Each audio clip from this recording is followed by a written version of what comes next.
Salam damai bagi kita semua. Sebelum saya bahas perikop ini, saya akan baca isinya. Mari kita simak bersama-sama. Perikop dari 1 Korintus bab 9 dengan judul Hak dan Kewajiban Rasul, bagian kedua. Karena jika aku memberitakan Injil, aku tidak mempunyai alasan untuk memegahkan diri. Sebab itu adalah keharusan bagiku. Celakalah aku jika aku tidak memberitakan Injil.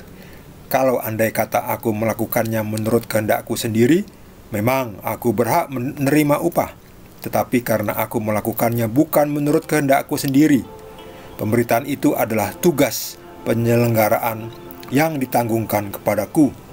Kalau demikian, apakah upahku? Upahku ialah ini, bahwa aku boleh memberitakan Injil tanpa upah, dan bahwa aku tidak mempergunakan hakku sebagai pemberita Injil. Sungguh pun aku bebas terhadap semua orang. Aku menjadikan diriku hamba dari semua orang, supaya aku boleh memenangkan sebanyak mungkin orang. Demikianlah bagi orang Yahudi, aku menjadi seperti orang Yahudi, supaya aku memenangkan orang-orang Yahudi. Bagi orang-orang yang hidup di bawah hukum Taurat, aku menjadi seperti orang yang hidup di bawah hukum Taurat, sekalipun aku sendiri tidak hidup di bawah hukum Taurat, supaya aku dapat memenangkan mereka yang hidup di bawah hukum Taurat. Bagi orang-orang yang tidak hidup di bawah hukum Taurat, aku menjadi seperti orang yang tidak hidup di bawah hukum Taurat, sekalipun aku tidak hidup di luar hukum Allah, karena aku hidup di bawah hukum Kristus, supaya aku dapat memenangkan mereka yang tidak hidup di bawah hukum Taurat. Bagi orang-orang yang lemah, aku menjadi seperti orang yang lemah, supaya aku dapat menyelamatkan mereka yang lemah. Bagi semua orang, aku telah menjadi segala-galanya, supaya aku sedapat mungkin memenangkan beberapa orang dari antara mereka. Segala sesuatu ini aku lakukan karena Injil, supaya aku mendapat bagian dalamnya. Tidak tahukah kamu bahwa dalam gelanggang pertandingan semua peserta turut berlari, tetapi bahwa hanya satu orang saja yang mendapat hadiah? Karena itu, larilah begitu rupa sehingga kamu memperolehnya. Tiap-tiap orang yang turut mengambil bagian dalam pertandingan menguasai dirinya dalam segala hal. Mereka berbuat demikian untuk memperoleh suatu mahkota yang fana, tetapi kita untuk memperoleh suatu mahkota yang abadi. Sebab itu, aku tidak berlari tanpa tujuan, dan aku bukan petinju yang sembarangan saja memukul, tetapi aku melatih tubuhku dan menguasainya seluruhnya, supaya sesudah memberitakan Injil kepada orang lain, jangan aku sendiri ditolak. Demikianlah sabda Tuhan.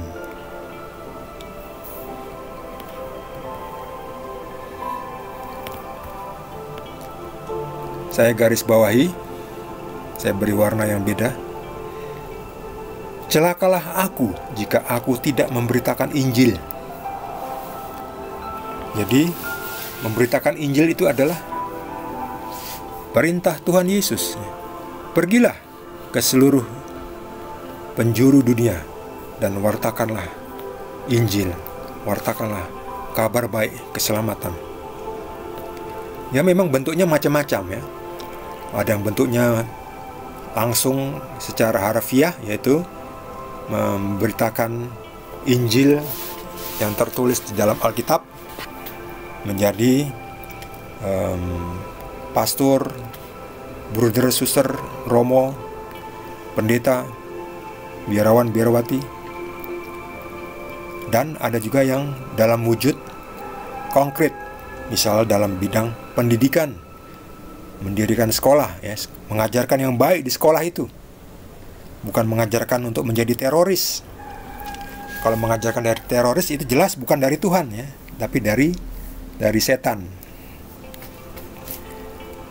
Kalau Tuhan Yesus itu memerintahkan kita untuk menyebarkan Injil, yaitu kebaikan. Bentuknya bisa juga dalam bentuk pelayanan kesehatan, rumah sakit, klinik. Makanya gereja juga ada yang punya pelayanan dalam bidang sekolah, dalam bidang rumah sakit, dalam bidang pemberdayaan masyarakat. Jadi masih banyak kegiatan dalam bidang kesenian, ya, membuat seni yang bermartabat, bukan seni yang cabul, yang kacau balau itu. Sekarang ini kan banyak seni-seni yang kacau itu. Orang nggak bisa lagi membedakan mana yang sopan santun dan mana yang sudah bablasan, ya. Ada itu seni yang waduh, pokoknya udah cabul, udah kacau deh, ya. Lihat itu di Eropa banyak, ya. Yang merambat-rambat juga ke Asia juga. Ada kaum pecinta sesama jenis, LGBTQ++. Wah, itu udah kacau-kacau, ya, seperti Sodom dan Gomora itu. Wah, itu udah kacau, udah melanggar, ya, kodrat penciptaannya. Tuhan menciptakan Adam dan Hawa, bukan Adam dan Hawa dan Hawa. Adam dan Hawa. Jadi bentuk pemberitaan Injil itu bermacam-macam, tapi kita semua dipanggil untuk memberitakan Injil. Di sini Paulus mengatakan, sungguh pun aku bebas terhadap semua orang, artinya tidak menjadi hamba dari orang lain, tapi aku mencoba memenangkan sebanyak mungkin orang. Artinya pintar bergaul. Jangan menolak. Oh, saya menolak mengucapkan selamat ini, mengucapkan selamat itu. Lalu akhirnya tidak mau berkunjung. Nggak ada silaturahmi, nggak ada. Gitu. Itu mereka tidak fleksibel, ya. Nah, Paulus sendiri tanpa ikut-ikutan terhadap keyakinan yang lain, Paulus tetap merangkul, tetap mau bersahabat, tetap mau bersilaturahmi, mau salaman, mau mengucapkan selamat ini, selamat itu, ya. Yang penting adalah persahabatan, ya. Masalah keyakinan itu soal lain. Tapi paling nggak kita sudah mengabarkan, ya, datang dengan bersahabat, ya, mau mengunjungi. Tahun 70-an, tahun 80-an itu kan, kalau Natalan kan kita banyak sekali tamu, ya, yang datang berkunjung, ya, saling bersalam-salaman, ya. Demikian juga di hari raya yang lain, yang kita saling mengunjungi. Tapi sekarang sudah nggak ada lagi, ya, karena sekarang kan makin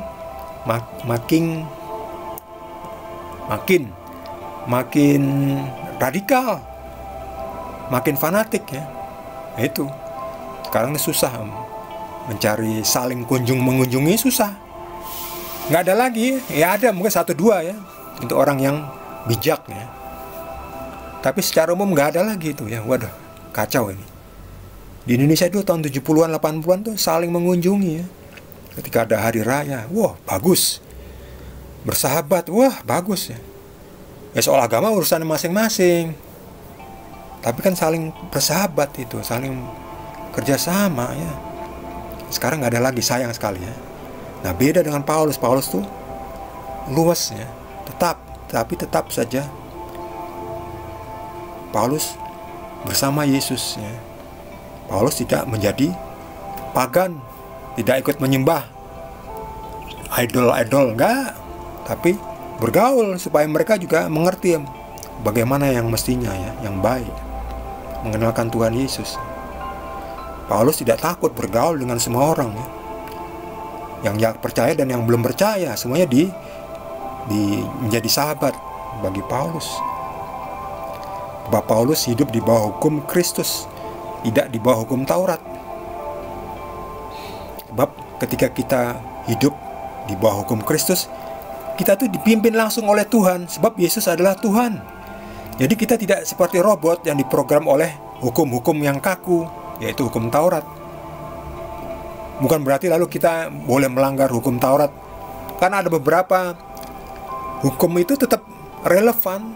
Misalnya itu tadi, jangan mencuri, jangan berbohong, jangan membunuh, jangan bersaksi dusta, jangan buat cabul, kuduskanlah hari Tuhan, jangan menyembah patung.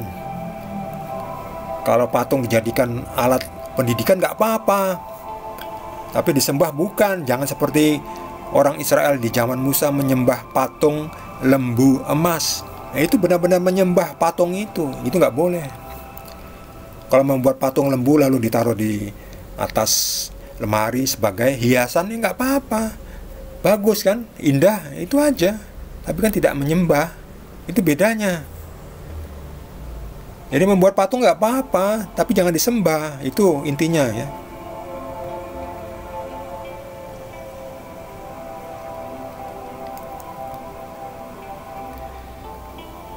Paulus pun selain memberitakan Injil, Paulus juga tetap menjaga dirinya. Sebab jangan sampai jadi munafik ya, mengatakan jangan berbuat cabul, jangan berzina, tapi dia sendiri berbuat cabul dengan salah satu umat, berbuat cabul, berzina. Itu namanya munafik ya, karena tidak bisa menguasai dirinya. Paulus beda.